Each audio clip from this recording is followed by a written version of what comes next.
Hi everyone, Namaste. So in the last class we started electrochemistry. So what are the remaining topics in electrochemistry are there? We'll complete now. So first we'll say some definitions.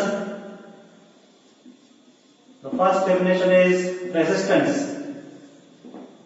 So resistance is denoted with R. So we all know what is resistance. In any conductor, if current is flowing, whatever the obstructions to the flow of current is called resistance.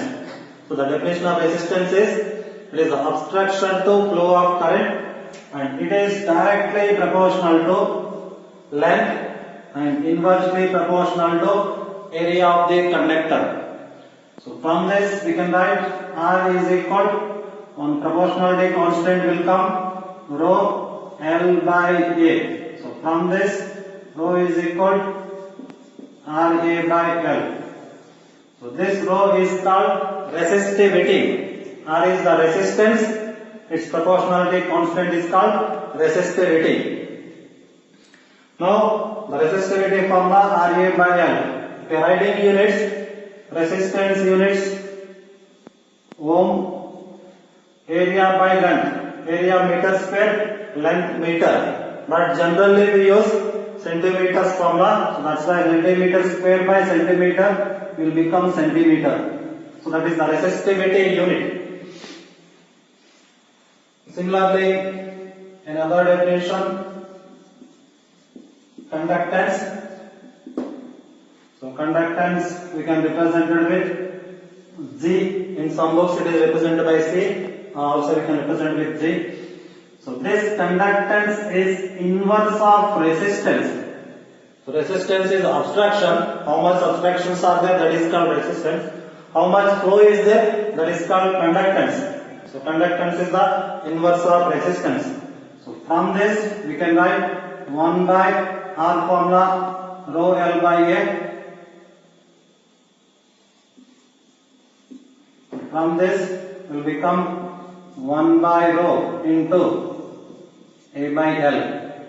So 1 by rho is the specific resistance or resistivity. So inverse of specific resistance is called conductivity, represented with K into A by L.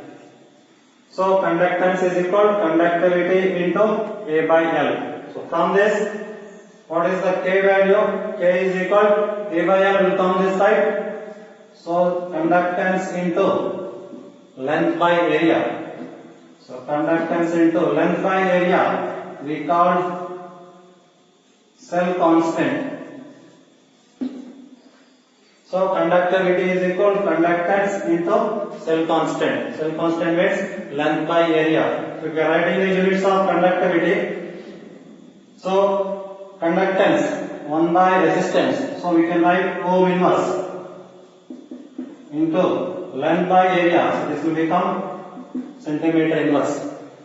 So sometimes ohm inverse we can write as MHO. So ohm reverse is MHO. So MHO units also we can write, or sometimes we can write Siemens represented with S. So any units we can write.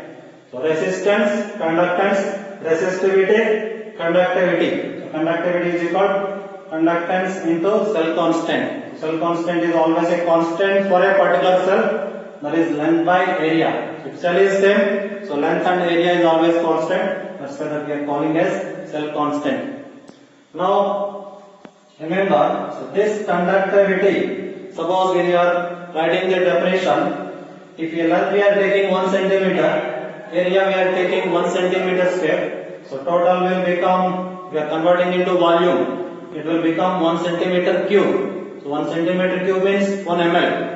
So in 1 ml solution, the conductance is called conductivity. So conductivity always applicable to per unit volume. This is important. Conductivity is the conductance of a unit volume solution. Most important, because we are taking 1 centimeter, 1 centimeter square. Volume will become 1 centimeter cube. So 1 centimeter cube means 1 ml. So in 1 ml solution, whatever the conductance is there, that is called conductivity. But remember, so conductivity applicable to per unit volume. That means 1 ml solution. If volume is changed, then conductivity is also changed. So then that we are representing with molar conductivity.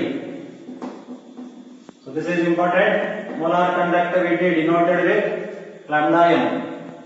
So molar conductivity is the conductance of total volume of solution. So that is the difference between conductivity and molar conductivity. Remember, conductivity applicable to per unit volume, whereas molar conductivity applicable to total volume. So volume can be anything, but here concentration must be 1 mole. So it is the conductance of 1 molar solution in a given volume. So molar conductivity applicable to total volume of solution, whereas conductivity applicable to per unit volume of solutions. This is a major difference between conductivity and molar conductivity. Conductivity per unit volume, molar conductivity per total volume. Now it is represented with lambda m. So this must be conductivity into total volume. Remember, molar conductivity is equal to conductivity into total volume. So because conductivity for unit volume, if volume is increased, so just we are multiplying with total volume, we get molar conductivity. Now remember, we know the molarity formula. Molarity is equal to number of moles by volume in liters. Molarity formula, number of moles by volume in liters. So molar conductivity we always take for 1 molarity. So m is equal to molarity we are taking as number of moles, we are taking as 1, and volume in liters. So this will be V. From this, V is equal to 1 by m. V is equal to 1 by m.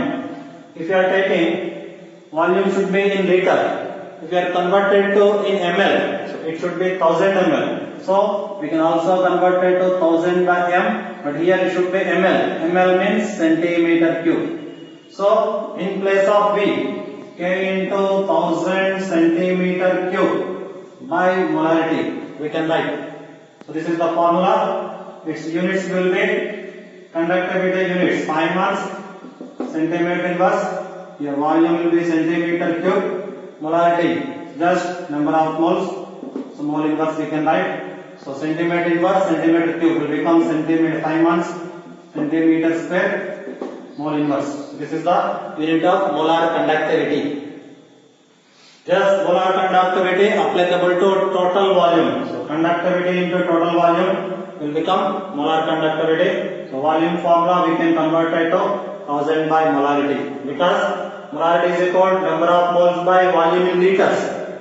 Moles we are taking 1, volume we are taking 1 liter. 1 liter means 1000 centimeter cube. So from that, volume will become 1000 centimeter cube by molarity. In place of volume, we are writing this. This is the formula. Molar conductivity formula. Conductivity into 1000 by molarity. Remember, units must be in centimeters. This is the molar conductivity. The same like equivalent conductivity is also there. Equivalent conductivity means in place of molarity, if you are using normality, then that is called equivalent conductivity. So equivalent conductivity definition, it is the conductance of 1 gram equivalent solution in a given volume. So molar conductivity applicable to 1 molarity, equivalent conductivity applicable to 1 normality. That is the only difference. So thus we write one formula. Just we'll see one question.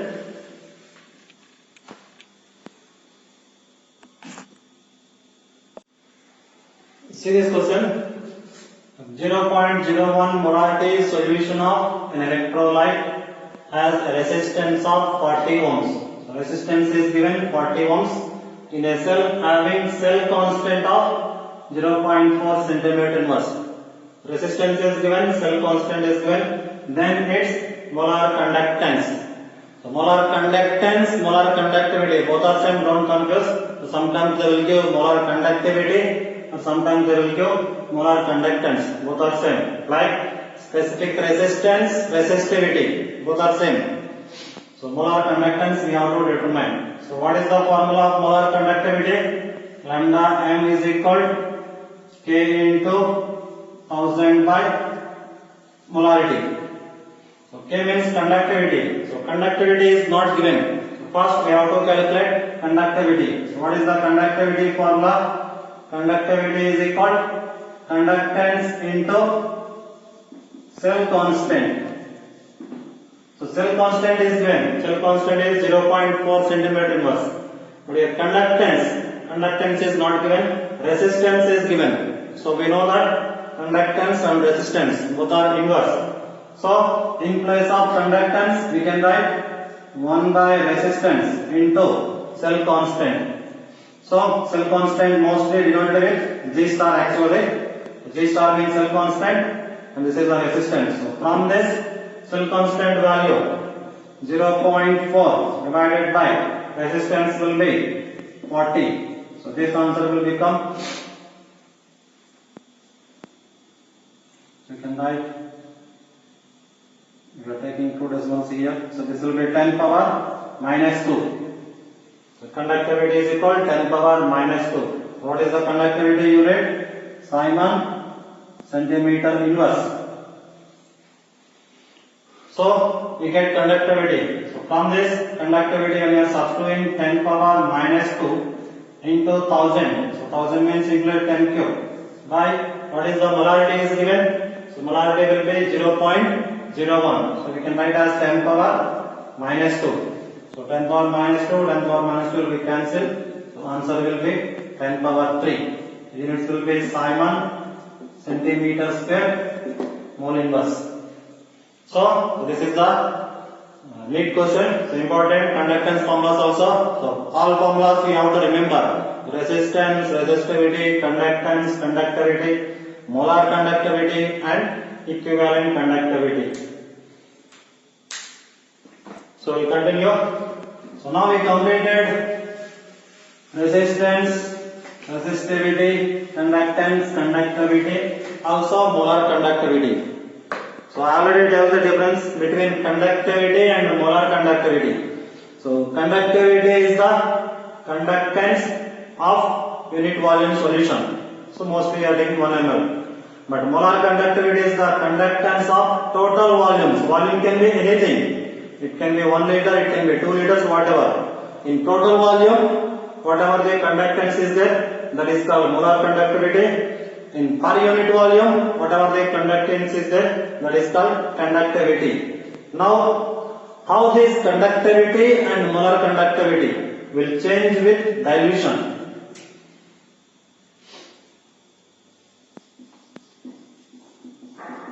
Conductivity and molar conductivity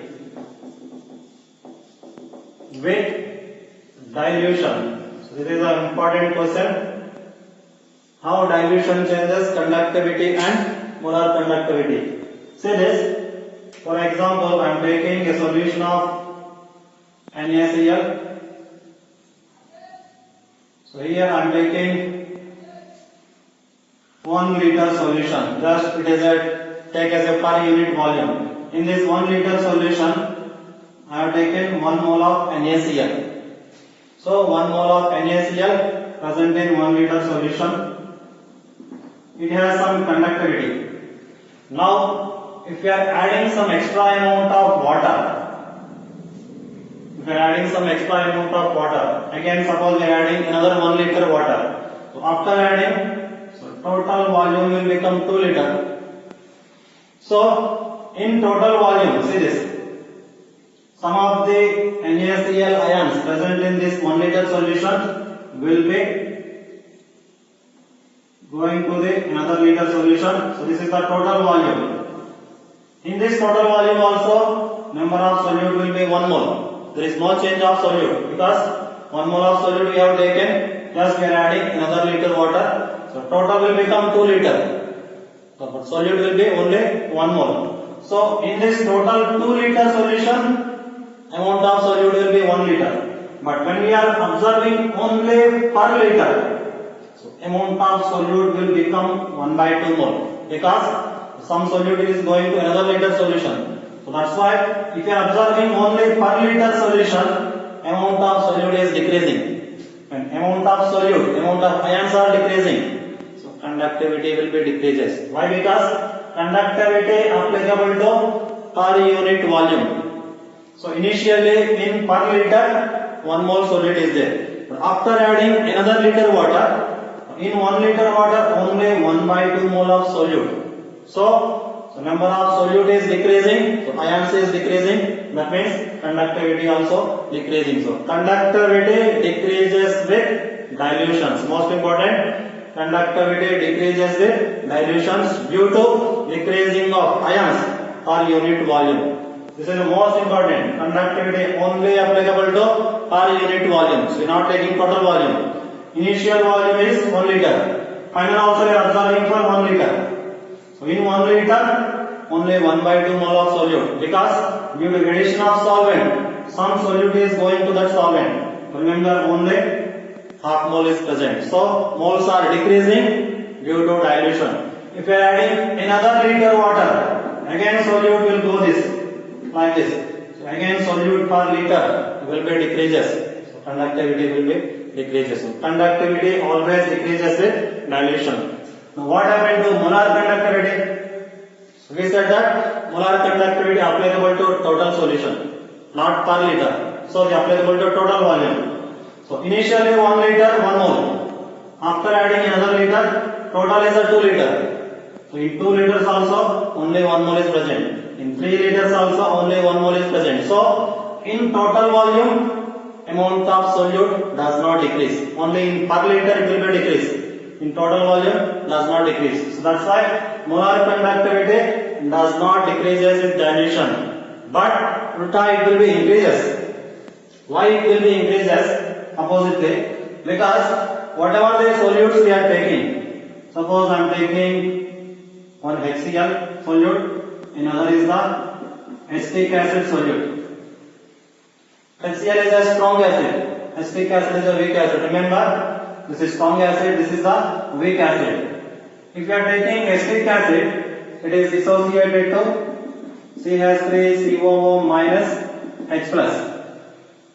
Suppose if you are taking 100 molecules of acetic acid, but all these 100 molecules does not dissociate. So dissociation is a very small amount. Let it be 10. 10 molecules are dissociating, 10 ions will be produced. But whenever we are adding water, so due to addition of water, so dissociation will be increases. We are adding another liter water, is making 20. So 20 will be formed. Again we are adding water, so dissociation will be increases. So like that, more the water we are adding, more the dissociation. If more the dissociation, more the number of ions. So molar conductivity increases with dilution due to increasing of dissociation of weak electrolyte. When the electrolyte is weak, always dissociation will be increases due to adding of water. So that's why if you are adding infinite number of water, completely 100 dissociate. So total ions will form. Maximum is the molar conductivity. So molar conductivity increases with dilution, as conductivity decreases with dilution. So this is the most important. Now in weak electrolyte, so dissociation is increasing. But when we are observing strong electrolyte, it is dissociated to H plus and Cl minus. If you are taking 100, already 100 minus ions are completely dissociated. So when we are adding water of extra, no extra dissociation is possible. So in strong electrolyte, dissociation does not change. But due to adding of water, the intermolecular attractions between positive ion and negative ion, some interactions will be there. So these interactions will be decreases. So due to decreasing of interaction, its velocity or mobility will be increases. So due to increasing of mobility in strong electrolytes and due to increasing of dissociation in weak electrolyte, molar conductivity increases with dilution. So most important, molar conductivity increases with dilution for both strong and weak electrolyte. But in weak electrolyte, the reason for increasing is due to dissociation. In strong electrolyte, due to ionic mobility. So this is most important when you are observing a graph between root over concentration versus molar conductivity. A strong electrolyte will be a linear line like this. So KCl is a strong electrolyte. Like that, a weak electrolyte continuously increases. So this will be acetic acid. So in strong electrolyte, molar conductivity increases with the dilution due to ionic mobility. So it will be increases linearly up to just one particular value. But in weak electrolytes, the dissociation completely changes. So due to that, it is a very highly increases. So it is infinitely increases. So this is the graph relation between molar conductivity and concentration. Concentration is increasing this side means dilution is increasing this side. Don't forget this. This side concentration, this side dilution. So if you are increasing dilution, so molar conductivity will be increases like this. So it is always highly increases for weak, very slow increases for strong electrolyte. So this is the relation between conductivity and molar conductivity with dilution.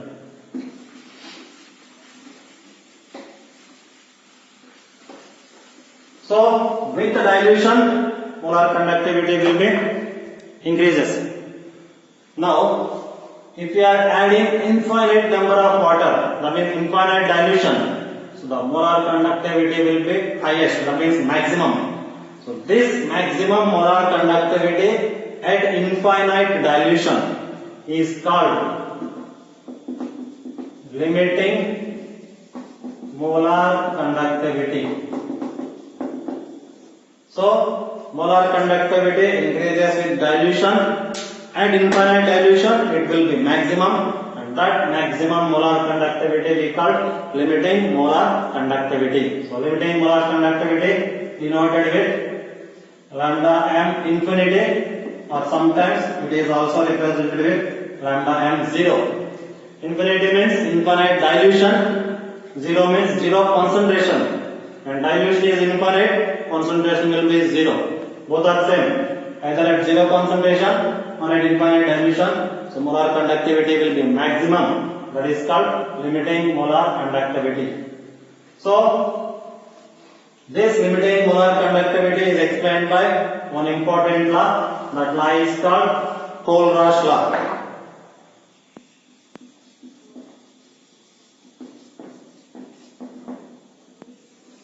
So this is an important law, Kohlrausch law. So Kohlrausch law applicable to limiting molar conductivities. What the Kohlrausch law says that, so the limiting molar conductivity of any electrolyte is always equal to sum of the limiting molar conductivities of its ions. Suppose you are taking limiting molar conductivity of NaCl. According to this law, any electrolyte's limiting molar conductivity must be equal to sum of the limiting molar conductivities of its constituent ions. In NaCl, Na plus ions and Cl minus ion. If Na plus ion conductivity, Cl minus ion conductivity when we are adding, so we get NaCl conductivity. Similarly, limiting molar conductivity of acetic acid must be equal to its CH3COO minus and H plus ion. So this is the Kohlrausch law. Limiting molar conductivity of any electrolyte must be equal to limiting molar conductivities of sum of its constituent ions. Remember, if you are not using infinity here, so these cannot be equal. So why? Because it is a weak electrolyte. 100% dissociation is not possible. If you are taking 100, it cannot be 100. So that's why you must use infinite. Then only the formula is applicable. At infinite dilution, it is 100% dissociation. How many we are taking? That number of ions will be possible. That's why at infinite dilution, any electrolyte must be equal to sum of its ions. So with the help of this Kohlraasch law, we can calculate a number of problems. So most important formula is one, Kohlraasch law. It is also called independent migration law because at infinite dilution, 100% dissociation. So all ions are independent, they can migrate. That's why it is also called independent migration law. Now, so we can calculate degree of dissociation. The formula of degree of dissociation, alpha is equal to molar conductivity by limiting molar conductivity. If you want a percentage, you must multiply with 100. So this is the degree of dissociation formula. Molar conductivity by limiting molar conductivity. Also, dissociation constant is there. That will be C alpha square by 1 minus alpha. So C means concentration. Alpha is the degree of dissociation. So these two formulas are also important. So we'll see one question.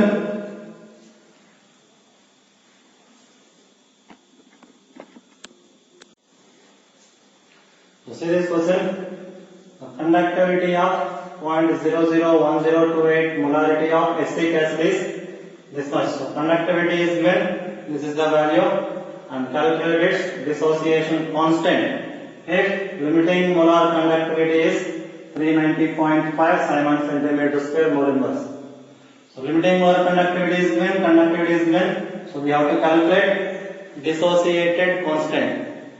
So we know that formula dissociation constant Ka is equal to C alpha square by 1 minus alpha.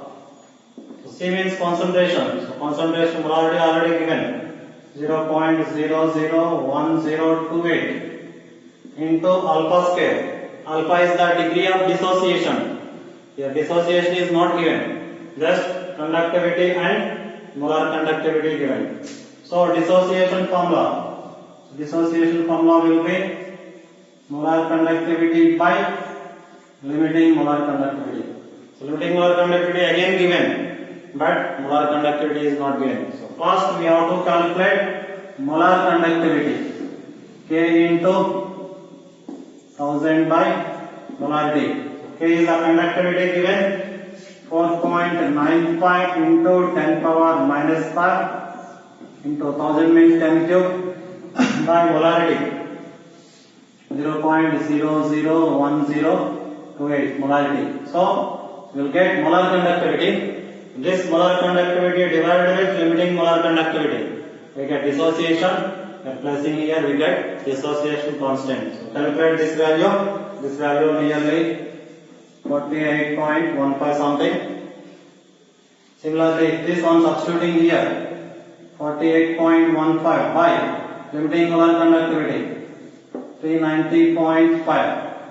So this will get 0.123, and this alpha I am substituting here 0.123 into 0.123 whole square by 1 minus 0.123. So this answer will get 1.78 into 10 power minus 5 nearly. Just formulas when we know, the substitution is very easy. A little bit calculation is difficult. So we have to use just scientific notation for calculation purpose. Any big calculations are there, just convert it into scientific notation. So calculation will become very easy.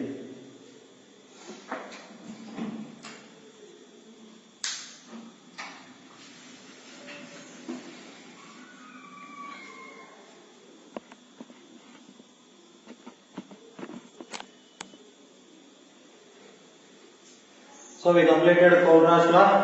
So the next topic will be electrolysis. So this is also another important topic, electrolysis.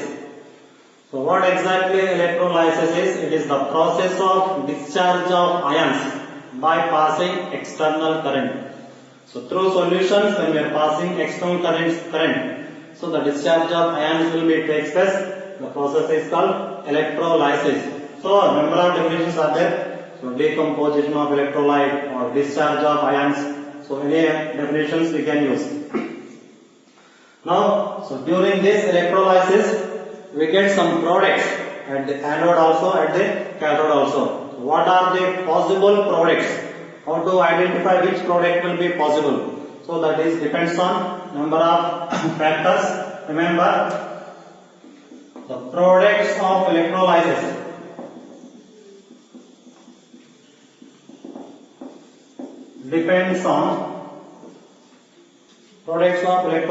depends on one is nature of electrolyte. So which electrolyte we are taking, that is also important. So based on the nature of electrolyte, product will be depends. Second one, concentration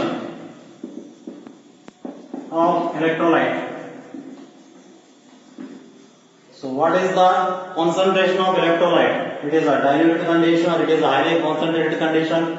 That is also affects the possibility of the product. And at the same time, also nature of electrode.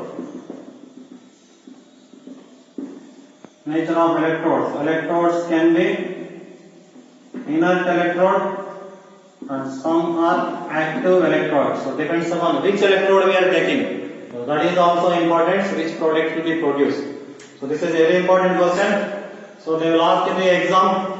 So on electrolysis of these solutions, what are the products at anode? What are the products at cathode? So this is the very important. So the formation of products depends on the conditions like nature of electrolyte which we are taking. What is the concentration of that electrolyte, that is solution. Also what electrodes we are taking. We are taking inert electrodes or active electrodes. Inert electrode means which do not participate in the reaction. Just which are only used for the transfer of electrons. Does not taking part in the reaction. Inert electrodes can be platinum, graphite, like this. Active electrodes. Active electrode means we are taking Daniel cell, zinc, copper, silver, all these are the active electrodes. That means these will take participate in the reaction. This does not participate in the reaction. So we'll see on examples. The first one, electrolysis of molten NaCl. So remember, electrolysis is applicable to either molten salts or aqueous solutions. So first we are taking molten NaCl. So molten NaCl means NaCl in molten state we are taking. So which on electrolysis. So what are the products we get? So how to identify which product will form? See this, in the molten electrolyte there are Na plus ions are there and Cl minus ions are there. Only one cation and one anion. There is no extra ions. So whenever we are using the products of electrolysis, there will be anode and cathode reactions. At the anode, oxidation will be takes place. Oxidation means loss of electrons. So oxidation means loss of electron. And Na plus, that does not have any electron, already positive charge. Cl minus, negative means extra electrons. So which have negative charge or extra electrons, they will easily lose electron. The reaction is called anode. So at the anode, Cl minus will lose one electron converted to chlorine gas. So we cannot write just Cl because chlorine always exists in the form of molecular nature. That's why we are writing of Cl2. So this is anodic reaction. In cathode, Na plus ion will gain electron converted to sodium. So at the anode chlorine gas releasing, at the cathode sodium metal releasing. So molten NaCl electrolysis, the products will be chlorine gas at anode and sodium metal at cathode. So this is the electrolysis of molten NaCl. It's very simple reaction this one because it contains only Na plus and Cl minus ions. Now the next one is electrolysis of aqueous concentrated NaCl. Electrolytes, so aqueous concentrate. Why I am getting concentrated? With the change of concentrate, if you are taking dilute, then product will be different. So that's why also depends on concentration of electrolytes. Right. So electrolysis of aqueous concentrated NaCl.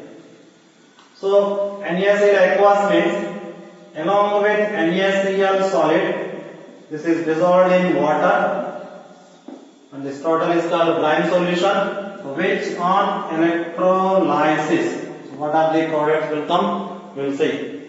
So here in NaCl, Na plus ion, Cl minus ions are present. In water, H plus and OH minus ions are present. A total 2 positive ions and 2 negative ions are present. Now we have to write the anodic and cathodic reaction. At the anode, electron will be loose, that means oxidation. See this, Cl also has negative charge, OH also has negative charge. So which will lose electron? So that is depends on their oxidation potentials. So this is the most important. So based on the oxidation potential, so one will be preferred over the other. So that's why here when we are comparing with Cl and OH, so to decompose or to discharge Cl, less potential is required. That's why Cl is preferred when compared with this OH. So Cl will be discharged easily than the OH. It is converted to half Cl2 gas. That means OH does not discharge here. Similarly, at the cathode,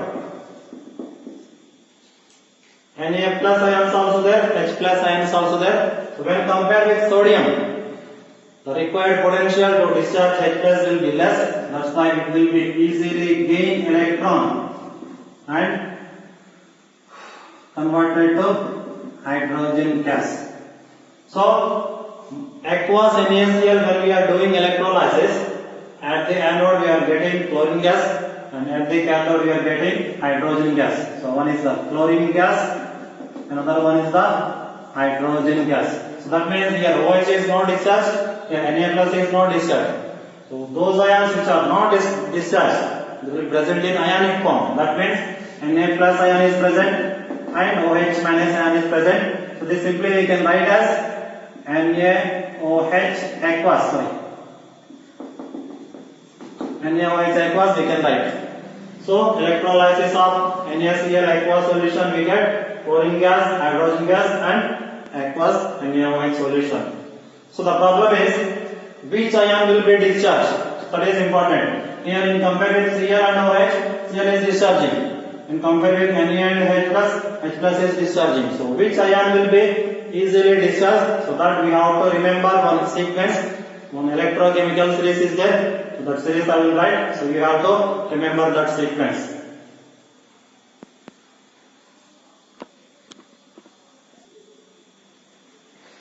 Now see this order. So I have given one order. So this is the cation discharge order. This is the anion discharge order.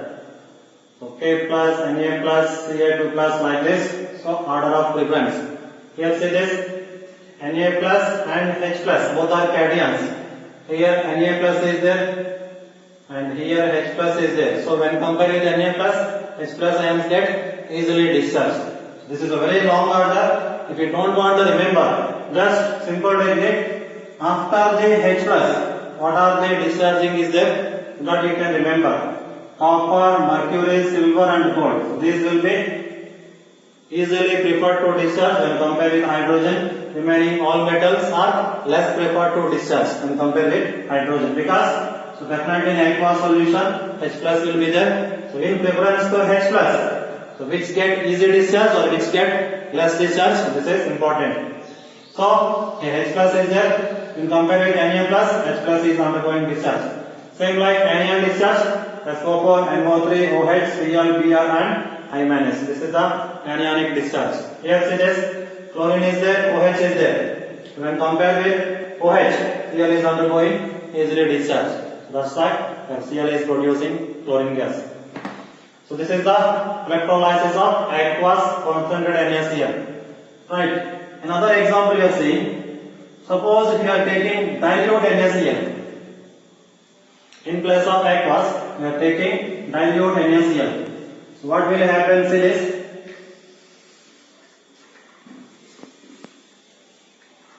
Now what is the difference between concentrated and dilution? So dilution means amount of solvent is high, solute will be low. So here NaCl, Na plus ions, Cl minus ions, H plus and OH minus ions.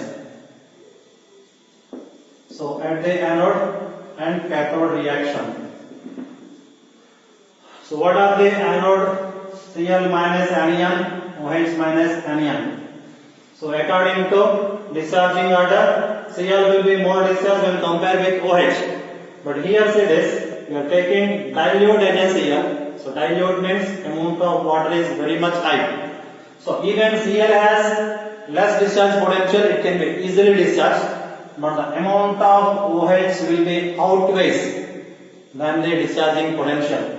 So because of high amount of OH, so they definitely discharge. Here OH minus ions, just for balancing I am taking 2. So OH minus ions will lose electrons converted to water and oxygen. So this is the OH discharging reaction, remember it. So 2 OH ions on losing 2 electron, water and oxygen they will produce. So why OH discharge here? Even though Cl has less discharging potential, but OH amount is very much high. So because of high amount, it will be discharged when compared with Cl. Now at the cathode, Na plus, H plus ions are there. So definitely again H plus amount is higher, it will be discharged, but already according to order also, when compared with Na plus, H plus will be easily discharged. So according to order also or according to amount also, so H plus will be definitely discharged. Just for balancing I am taking 2. So 2 H plus ions will get 2 electrons converted to H2 gas. So the products of electrolysis, oxygen gas plus H2 gas, and what are the no discharge? Cl is no discharge, Na plus is also no discharge. So they will be present as aqueous NaCl like that. So this is the concentration of the solution is also important factor which product will be produced. So nature of electrolyte, concentration of electrolyte, and the third factor is which electrodes we are taking. We are taking inert electrodes or active electrodes. Whatever the products we are writing, all these are in place of inert electrodes. Remember, if electrode name is not mentioned, so take as that is inert electrode. If electrode name is mentioned, so we have to use that type of electrode. In place of inert electrodes, reactions will be takes place like this. If this electrolysis of aqueous dilute NaCl or whatever concentrated NaCl we are taking in place of silver electrode. If the electrode is silver, silver is a reactive electrode, then all these reactions will not happen. All these reactions will not happen. So why? Because silver electrodes, when we are taking electrodes, one electrode will be dissolved in the solution, one electrode will be deposited in the solution. When these electrodes are reactive electrodes like zinc, copper and silver. When we are taking reactive electrodes, so electrolytes reactions does not take place. So directly at the anode, silver will lose electron converted to Ag plus ions, and whereas at the cathode, so this Ag plus ions will produce silver electrode. So whenever reactive electrodes are there, so only those reactive electrode will participate in the reactions. Electrolytes does not participate in the reactions. So this is the most important. Whenever products by electrolytes are coming, that must be inert electrodes. In place of inert electrodes, electrolytes will participate. In place of active electrodes will participate. This is very important. So these are the products of electrolysis. So order is most important. Just after hydrogen, whatever the elements are, just remember that is enough for. Now, based on this electrolysis, some important laws are proposed. So those are Faraday's laws. So Faraday's laws are there. So Faraday has two laws. Faraday's first law. Another is the Faraday's second law. So Faraday's first law says that during the electrolysis, whatever the product is forming, the mass of that product is directly proportional to quantity of charge what we are passing. We are passing more quantity of charge, we get more amount of mass of the product. So mass is directly proportional to quantity of charge. So from this, mass is equal to one constant will come represent with Z into Q. In place of Q we can write I into T. So mass is equal Z into I into T. So Z is the electrochemical equivalent.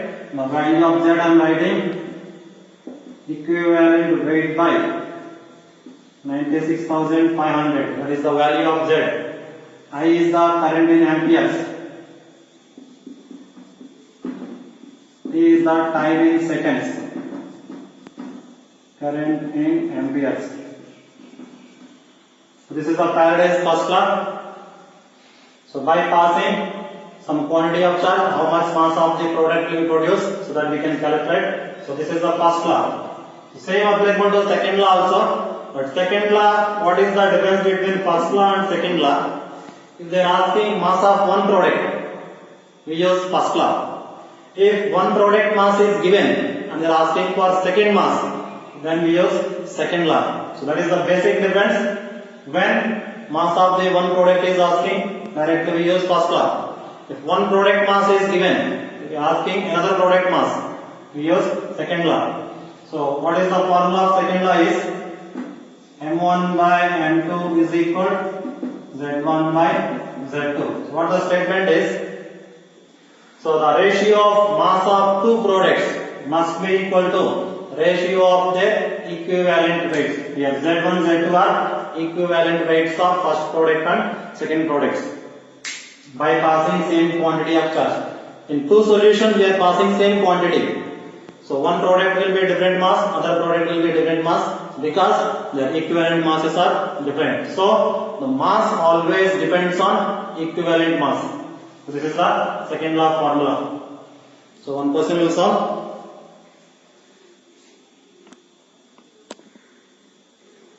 So see this question. How many grams of cobalt deposited with a current of 10 amperes for 109 minutes through COCl2 solution? The solution is COCl2, CO charge will be 2 plus. So we have to calculate mass of cobalt by passing this much ampere and this much time. So according to Faraday's first law, mass is equal Z into I into T. So what is the Z formula given? Equivalent weight by 96,500. What is equivalent weight? Equivalent weight is equal to atomic weight by valence. Atomic weight definitely they will give in the question 15 by valence will be 2 into 96,500. So this will be equivalent weight divided by 96,500 into I is the current 10 amperes. Time will be 109 minutes means converted to seconds into 60. Just multiply it, answer will become 20. So very simple questions. Faraday's first law and second law questions. Just formula substitute, answer will get. So this is the whatever the Faraday's laws. So all concept is completed. So there are some important cells are there. Cells or batteries. So we all know that batteries are two types. One is the primary battery, another one is the secondary batteries. So primary batteries means which are non-rechargeable. So after the completion of reactions, so we should the battery is dead and we don't use that. But there are some secondary cells also there. They can be rechargeable. So what are the primary cells and secondary cells? Examples are there. So I will send one material to practice that examples. Also important cell is their fuel cell. So fuel cells are those cells which convert combustion energy of a fuel into electric energy. So fuel means any fuel on combustion will release energy. So that combustion energy we can convert it to electric energy. Such cells are called fuel cells. We can use hydrogen, oxygen fuel cell or methane fuel cell, methanol fuel cell. So number of fuel cells are there. So fuel cell advantages are, so that does not give any pollution. So along with electricity or energy, we also get some useful products like water, because if any hydrocarbon when we are combusting, so we get water. Water is the important product, so we also get water, but the major purpose is to generate electricity. So that is the fuel cells. So just all these cells you have to practice. To practice the reactions also, what is anodic reaction, cathode reactions. I will send one material. So whatever the doubts you are having, just ask me. So this is about electrochemistry. Thank you very much.